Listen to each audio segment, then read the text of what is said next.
An Apple a Day by Hypergamy. Chapter 4. Elle had given the investigation team a week off of work to relax, spend time with their families, recharge their minds, and to rethink ideas to capture Eruchiko Isha. Watari had been pleased that Elle had decided to take a week off from work as well. He didn't mind that this week would be spent on working toward the doctor's heart, as long as Elle remained as stress-free as possible. He also hoped he might be able to feed him some apples today. Watari poked his head into the computer room where Elle worked diligently on his latest disease. Are you hungry, Master Ryuzaki? Yes, would you also refill my coffee, Watari? Elle asked around the lollipop in his mouth without turning around or pausing in his work. Of course. Watari left for the kitchen and returned about 2 minutes later with a tray. He placed the tray on the table beside Elle's workstation and grabbed the coffee pot. He refilled the coffee and dropped 7 sugar cubes in. Watari, I need more sugar, Elle said before he could leave for his dessert. I put in your usual amount. No, you added 7 sugar cubes, while you know I always take my coffee with 10 sugar cubes and my tea with 13. Do not forget the cream. Disappointed that he was caught, Watari sighed and dropped in the remaining 3 sugar cubes and poured half a cup of cream into the coffee. He replaced the coffee pot on the tray and grabbed Elle's dessert. He placed it next to Elle along with a fork. Watari turned around quickly, grabbed the tray, and tried to escape out of the room before Elle would notice. He had hoped for too much, though. Watari, the elder man froze. Yes, Master Ryuzaki? This is apple pie. Yes, it is.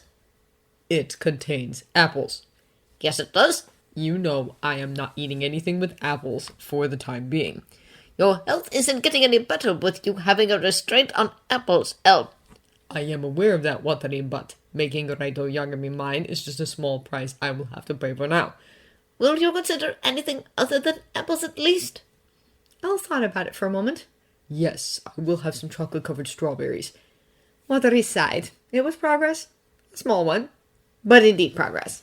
He glanced quickly at the computer monitors to find Elle working diligently at the computer, occasionally stealing a bit of fudge in between page loads. With a reassuring nod, he pulled an untraceable phone out of his vest pocket and hit the speed dial. He watched the monitor intensely as he listened to the phone dial. Soon his nerves were put to rest. Yagami Clinic! Misa speaking. Hello, Miss Amane. This is Watari Hideki, and I wish to speak to Yagami-sensei. Of course, Hideki-san. Please just hold on a minute. He heard a snicker as she left the phone and a loud whisper of It's his grandfather! Followed by another laugh. Hello, Hideki-san. This is Dr. Yagami speaking. His voice sounded so cool and soothing, Watari had to hold in his smile at the picture of Elle falling over such a tone. Good day, Yagami-sensei. I hope I am not troubling you at all. No, not at all, Hideki-san. I was just about to take my lunch break. I've got time. Well, I was wondering if there was something I could do to help poor Ryuga in his attempts at achieving perfect health. Every apple I buy turns up in the hopeless man's stomach before I am able to stash it away in the refrigerator. I want to help him, but he declines any help at all. Is there anything I can do? Well, your grandson is one of the most stubborn people I have ever met. I fear he may have diabetes, but he refuses to take any blood work, and his responses to my questions are incredibly vague. So if you are willing to do some snooping around and get answers to my questions, that would be most appreciated. Of course, Yagami-sensei. What are these questions you need answered? He asked, pen and paper set. His smile was bright. A little too bright. Elle observed his friend carefully as his grin nearly blinded his eyes. Watari held up a package of fudge, almost like a peace offering. I bought you fudge, Master Elle. I know how much you love peanut butter chocolate fudge. Elle did not take the present from his hand. What is it that you require, Watari? I am quite busy, so if you would please... You're finished already? The elder man asked in surprise, noticing an empty plate. Elle, you're eating a lot lately. More than usual, even. Should I be concerned? Watari, there were only 3 eclairs on the plate, and that was the only thing I've had all morning. It's only 7 a.m. Then what's this plate doing here? That was yesterday's cupcake platter. The plate was still full when you retreated to bed and never cleaned up. Watari frowned. Well, what about drinking? You seem to be downing a little coffee. I need the caffeine to be able to pull off nearly 22 hours of work, Buttery. This hasn't been much of a change in the past 15 years. El hopped off his chair, peering close into the old man's face. You talked to Raito-kun, didn't you? Pardon? El's eyes narrowed. You know perfectly well what I'm speaking of, Watari.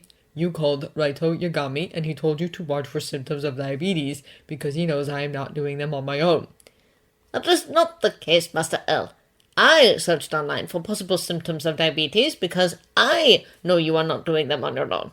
His raven-haired charge frowned and slouched out of the room, scratching his left arm. Where are you going, Laliet? Bathroom. He slammed the door. There was no warning to when Raito would open the door. He would give no knock, no holler. El had to listen closely to the sound of his footsteps to get the timing perfect. Hiding behind the door, El held his ear to the wall. It's Hideki-kun, Raito-sensei. Came out a pitch female voice. Hideki-san, Misa-chan, please use formality when speaking to or about him. Raito corrected. I've forget since he's here so often, it would be okay to call him a-kun. He calls you Raito-kun. And that's a habit I'm trying to break him of doing. Raito sighed. I will see him now. Get my husband ready. Misa giggled. Sure thing, Raito-kun. El heard Raito groan, and he started to walk, his footsteps light and slow. They stopped in front of his door, and El got ready. Hello again, Hideki-san. Ah! Raito shrieked as a hidden owl flew from his spot, tickling the doctor. Raito-kun. El said, smiling down at the shocked doctor, who he had pinned underneath him. Raito started to splutter, his extensive vocabulary failing him for the first time in a very long time. How are you? What? El cuddled into his chest. This is a very comfortable position, Raito-kun. We should practice this more often. I feel as if I could just fall asleep on you. What? No, get off! No, I don't think I will. I'll give you to the count of 5 to get off of me. Raito-kun is not very fun. 1, 2, 3, 4, 5! But it was too late. El had fallen asleep on him, curled up on his chest, hugging his waist. Raito sighed when he saw the content smile on El's lips. Misa-chan, could you help me for a second? El woke up feeling more refreshed than he had felt in a good 3 months, about 4 days before the fraud doctor cases reared its ugly head. He was warm and comfortable, meaning either 1, he didn't fall asleep on his computer chair for once and actually made it to the couch. 2, he had fallen asleep on the computer chair, but Watari moved him and covered him with a blanket.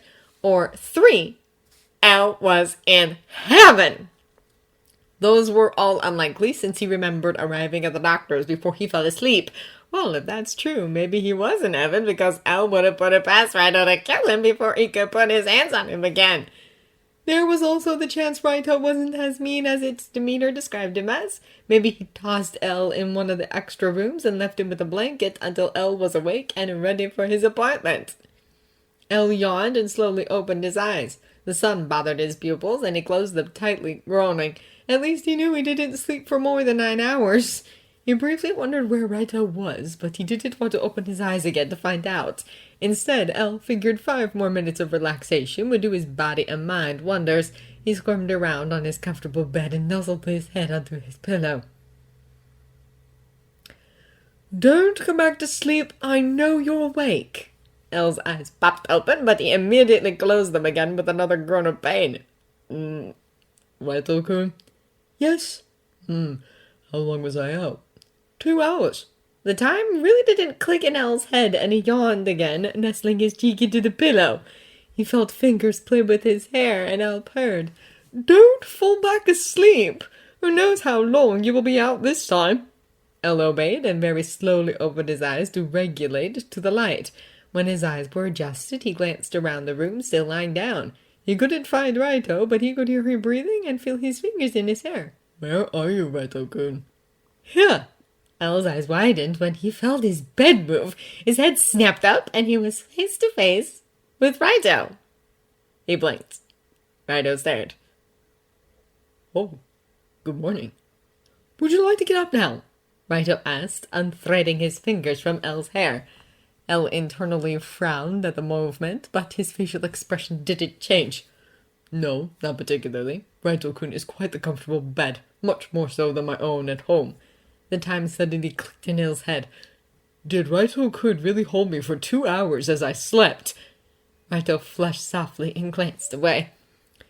You look as if you never get enough sleep with those dark circles under your eyes. As your doctor, your health is important to me, and resting is a key player in good health. So I let you sleep. Raito-kun wasn't obligated to make my bed and pillow. He could just as easily tuck me into a spare room and leave me there. Unless... Elle moved in closer and whispered into Raito's ear. You like me on top of you. Raito punched his shoulder, but not enough to knock him off of him. His buttercream-colored face turned into strawberry ice cream.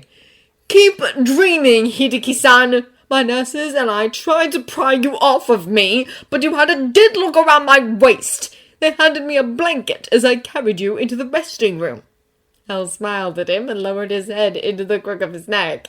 He smelled his cologne, a blend of apples and flowers. You know, Raito-kun, he said, I had a dream of the two of us sitting under an apple tree, surrounded by a valley of flowers. I could smell the ripe apples and the fresh flowers, and thought, what a delicious and girly smell. Now I realize that I smelled you in my dream. Raito actually pushed him off of him this time. How many hours do you sleep per night? I believe the question should be, how many hours do you sleep per week? After the little sleeping incident, Raito had ushered Elle back into the normal examination room. On the way there, the blonde nurse giggled and her brunette companion covered her hand over her mouth as if to hide her smile from the doctor. Elle had smiled at the both of them, making them giggle more. Raito had rolled his caramel eyes in response and pushed Elle harder. Elle looked up from the notes he was taking. That bad? Elle nodded and Raito wrote some more. I'm guessing you already know you have insomnia? I've had it since I was 10, I believe. How many hours per week? 15 normally, 17 if I'm lucky. Raito mouthed, wow, as he wrote. I believe this is the first time you've actually came to me with an illness, if you don't count the first time. I had a fever once, Elle protested. Yes, but that is because you purposely stayed out in the rain. Now, do you know what might cause your insomnia? Stress, depression? Elle bit his thumb. My job requires me to work day and night, and I developed the theory that the longer I sleep, the less time I will have to work. My job can be stressful sometimes, yes, but I enjoy it. I have been working since the age of 9, and that theory came to me around that time. What is your occupation? Raito asked as he continued to take notes. I'm not at liberty to say. Elle responded with a smug smirk. If I told you, I would have to kill you. Raito shot him a look as if to say, don't flatter yourself with the thought of me actually caring. Would you like me to prescribe medicine? You seem to not want it, if you believe sleeping will keep you away from your job. I would not prefer to take drugs, no. Elle paused, although I had slept better on top of Raito-kun than I ever had on a mattress. Maybe Raito-kun alone will cure me. Raito-kun should sleep with me every night. There was a punch to his face, knocking Elle onto the floor. You know, Raito-kun, doctors shouldn't hit their patients like that. I'm pretty sure that you could get sued for that. You're not acting very professional. I wouldn't have to hit you if you weren't so goddamn flatty! You're scolding me for not acting very professional when you're trying to get me into bed with you! Having an affair with your patient isn't professional at all! And you're trying to encourage it! Elle briefly wondered if he should tell Raito that his caramel eyes turned into delicious hot chocolate when he was angry. It's not an affair unless you are dating and or married to someone else while with me, and Raito-kun is not dating or married. How would you know that? You were not dating because I heard Misa-chan mention you are single and you are not married as 1, you are single, and 2, you are not listed as married on the NPA database. Elle smiled at the doctor's frown. And besides, if you were to fall in love with me, why should some little thing like professionalism keep you from happiness? Happiness! Because of you! Raito snorted. Please! You cause me more stress than any of my other patients, and they're quite the handful! And you can forget about me falling in love with a guy who's only here for sex! If Raito hadn't been busy taking notes at that time, he would have noticed the flash of frustration, pain, and sorrow in Elle's usually vacant eyes.